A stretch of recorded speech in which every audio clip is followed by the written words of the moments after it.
有着台湾手表天坛举办的虎城健行活动，今年已经迈入第3档。2号透早伫个庙埕盛大来举行，包括市长王伟哲、立委林俊宪以及多位的议员、民意代表等，拢到场出席。市长王伟哲嘛向玉皇上帝来上香参拜，随后嘛为活动举行开乐的仪式。我们举办这次的祈福践行，是希望让信徒能够走出庙城，走入人心，用行动传递祝福，用脚步连接善念。愿今日参与的每一位朋友都能够获得平安的能量，让幸福在步履之间定范，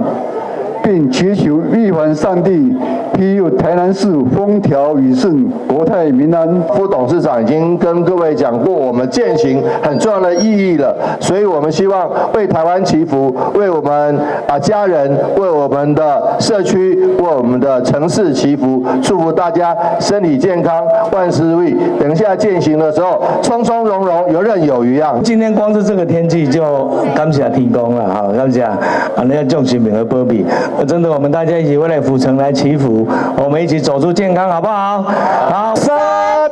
2、1，敲锣启程，践行正式开始，祝福大家。因为今年台湾的天灾济，因此健行活动比过去的古迹顺利，改以祈福为主题，伫个全长3.6公里，沿途设入6个幸福的寓所收集点。有代表平安、吉祥、顺利、如意、空间甲日圆满等，希望民众伫个行完转顶，会用将满满的祝福找到一处，成为随身的护身符甲日祝福的象征。台南新闻林根采访报道。